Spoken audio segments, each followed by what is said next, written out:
Hi, my name is Andrei Jikh. Hope you're doing well. Come for the finance and stay for the least interesting topic in all of finance, retirement. Second only to maybe taxes. I know this is boring, but it's going to be very important because later this year, there's going to be some major changes to your 401k that you need to know about because it will affect a lot of people. So in today's video, I want to talk about what those changes are, when they'll happen, and who this will affect. Because a recent poll shows that roughly 41% of Americans think that it's going to take a miracle for them to retire, with 59% estimating that they're going to have to work a lot longer in retirement than they thought, and another 36% who say that they'll probably never have enough money to retire at all. Now, these next statistics are gonna blow your mind. This is directly from Investopedia. Check this out. They polled 4,000 Americans, and they took 1,000 people from each generation. So they asked 1,000 people that were Gen Z, ages 18 to 25, 1,000 millennials, ages 26 to 41, 1,000 people that were Gen X, ages 42 to 57, and 1,000 baby boomers, ages 58 to 76. And here are the results of that survey. When it comes to Gen Z, roughly 26% of them like stocks and only 23% like crypto. Millennials, 38% like crypto and 37% like stocks. Gen X, 38% like stocks and only 28% like crypto. And when it comes to baby boomers, 27% of them own stocks and only 6% own crypto. So here's what that means. Gen Z likes stocks a little more than crypto, but it's about half. Millennials like crypto more than stocks, but it's also about half. Gen X likes stocks a lot more than crypto, and baby boomers are like, what's crypto? But overall, here's the most interesting data. When asked about which of their investments they thought would do the best over the next 10-year period, they all said crypto. With the exception of boomers who just lectured the surveyors and told them they were entitled, ungrateful, and lazy because when they were young, they could afford to buy a house on a minimum wage. No, they didn't say that. They said that stocks and mutual funds were going to be their best. And of the 4,000 people they surveyed, only 57% said they were investing in the markets, which means almost half of the people are not investing at all. Also, roughly half of the people they asked said they were comfortable putting together a budget and managing their basic finances. Only a third said they had any advanced investing knowledge, and only a fourth said they understood blockchain, crypto, and NFTs. Also, about 40% of millennials and Gen Z cited that they got most of their finance knowledge from YouTube, which means I need to step up my game. Overall, the Census Bureau estimates that by 2030, roughly 21% of the population in the US will be over the age of 65 and getting ready to retire, which is a problem because the Department of Treasury has told us that unless we dramatically restructure Social Security, there's going to be a problem, which means that people are going to have to find a different way to pay for retirement.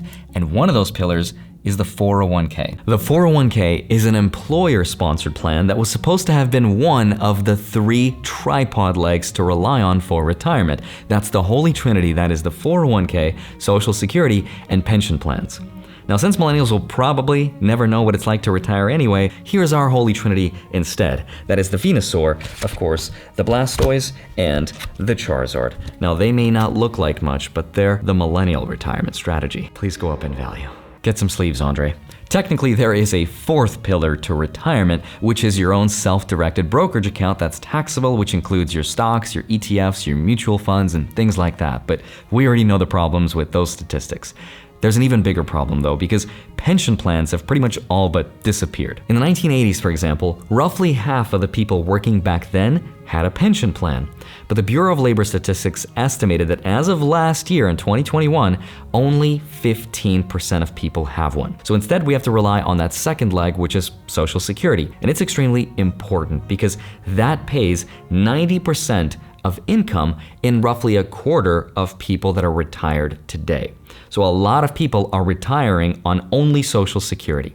And that's a problem because it's estimated that by 2030, the money in that fund will run out unless something major changes. So instead, people have to rely on that third leg to retire, which is the 401k, which is something that we invented sometime in 1978. And it's estimated that roughly 68% of people that are working in the private sector today have access to a 401k, but only half of them are actually using it. That's why there was a new bill that was recently passed that has a lot of support from Congress, so both sides, and there's a good chance that it's going to become law, and here's how it works. This change comes in the form of a new bill that was just passed by the House last week called the Secure 2.0 Act, and the Senate is expected to have its own version which looks like it's very similar, so before the end of this year, President Joe Biden will probably sign something into law, and when he does, here's what will happen. The first part of this phase will require employers a mandatory automatic enrollment into a 401k plan at a pre-tax contribution level of 3% of the employee's yearly salary. What this means is that whatever you make per year, expect to automatically have 3% of your yearly salary withdrawn throughout the duration of the year. I remember doing this for my parents, by the way, when I helped them set up a 401k. I could have picked as low as 1%, but it looks like the new minimum required will be 3% when this becomes law. Another part of this act will require people to save an additional 1% per year until at least 10%, but no more than 15% of the yearly pay. Again, personal story, I did this for my parents. I started them off at 5%, but I also made it so that every year they had to increase by 1 until 15%. So it would take them another 10 years from their starting point to get to that 15% threshold. If you don't want to do this, you don't have to. You can opt out, but you have to do it manually. And if you already have a 401k account, you don't have to worry about this for now. The second phase of this act is brought to us by inflation because this one calls to expand contributions and catch-ups. Now, catch-ups are available to people that are older. For example, people that are ages 50 and over can contribute just a little bit more. As of last year in 2021, that limit was $6,500. Now, that will stay the same for people ages 50, but for people ages 62 to 64, they want to increase the limit to $10,000. And the idea behind this is, for example, once again, my parents, because they started a lot later in life, they have a much smaller account than if they had started a lot earlier in life. So this hopefully gives them the chance to catch up as they get older, and by the time they're in their 60s, hopefully they can contribute a lot more money, assuming they have an extra $10,000 laying around. Time will tell. The government will want to index these catch-up limits to inflation because of how serious everything has become. But there's a catch. The catch is that starting in 2023, these catch-up contributions will only be applied inside of Roth IRA accounts, and here's what that means. It means the government wants their tax dollars now, not later. Because remember, a Roth IRA is where you pay taxes now, but you save on taxes later when you withdraw. In comparison to a traditional retirement account, a traditional IRA, this is where you save on taxes now, but pay taxes later when you go to sell your investments. This is just a long way of saying that the government wants their tax dollars as soon as possible, which kind of makes sense. That's also why, starting in 2023, they want to give employers the option to do the employer matching contributions inside of those Roth IRA accounts, because as of right now, you can only do them inside of traditional ones. I know all of this stuff is insanely complicated. I'm throwing a lot of words at you, so I'm fully aware that if you're falling asleep or it's really hard to understand, you're not alone, because when I was learning this stuff, it was super complicated. So if you don't understand something, just press the J button on your keyboard to go back 10 seconds and that'll help, or it won't. One of the two for sure though. The third phase of this act will be to delay RMDs, the required minimum distribution. And here's what this means.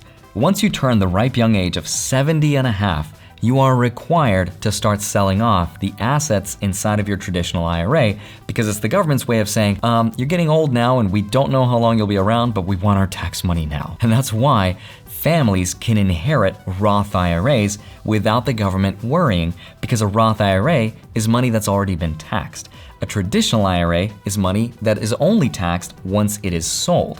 And so you can imagine why we don't allow traditional IRAs to be inherited, because then you'd create a situation where billionaires are passing off their billions to the next generation without ever being taxed. And because they can also borrow against their assets and their traditional IRAs, they can just sustain themselves on debt alone while paying lower taxes because they don't have any income. It's a crazy loophole, but all of these RMDs is just a way to fight inflation and to allow people just a little bit more time to let their accounts grow just a little bit more thanks to inflation. So here's the new age limits. The RMD will be 72 by 2022, 73 by 2023, and 74 by, you guessed it, 2030. Yeah, I know, weird. And 75 by 2033. Their math is based on, again, the index of inflation and their prediction of how much they think costs will go up by then. And once again, this is just to buy people a little bit more time to let the magic of compound interest do its thing before they're required to sell it. Some of the other changes include shortening the length of time for long-term part-time workers before they get access to a 401k, because as of the current law, if you're part-time, it's going to take you 3 years of working somewhere before you get access to a 401k, but this will shorten that duration down to 2 years, which is awesome. Another change is that they want to allow 401k matches for student loan repayments.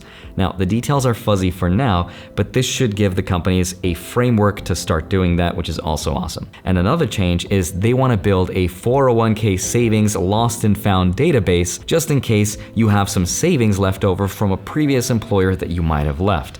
And this reminds me of missingmoney.com. For example, I can see right now that when I type in my dad's name, both CenturyLink and US Bank owe my dad roughly $100, which is pretty cool, so go there and check it out for yourself, but don't go there until you finish watching this video, otherwise I'll be very sad. If you've stuck around and you haven't fallen asleep, you are awesome. Now let me give you my personal overall thoughts. Overall, I think this is great, especially for me because one of my goals here on YouTube is to hopefully entertain you and make you laugh and spend a couple minutes with me, but also to give you a basic sense of financial literacy.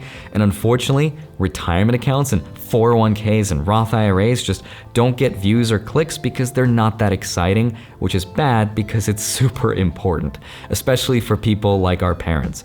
My parents, for example, which again did not start investing until way later in life, and that's sad because they have a lot less time on their side for their investments to compound over time. We can all agree that forcing people to save more money is always a good thing. But the downside is that if you're someone who is afraid that when the government makes changes, it's not always for the better. For example, some people are afraid for these very same reasons to have a Roth IRA because they're afraid the rules on their Roth IRA could be changed later, perhaps required minimum distributions, or maybe to pay taxes later in some form or another, or maybe because you're afraid that the government's not efficient with your tax money. By having a Roth IRA, you are giving the government more of your tax dollars. And again, if you're someone who believes that governments should have less tax dollars because they're not as efficient, then maybe this is not such a good thing. But there's a balance to everything, and unfortunately I can't predict exactly when this will happen, but there is a lot of support in Congress from both sides, so more than likely this bill will pass in one form or another later this year. So if you want to stay up to date, follow me and have a wonderful rest of your day. Smash that like button, subscribe if you haven't already. Go grab up to $250 worth of free Bitcoin with this BlockFi link right here. Go get your free stocks, links down below, and then go track them automatically with the spreadsheet link down below in my Patreon. Love you. Thank you so much for watching. I'll see you soon. Bye-bye.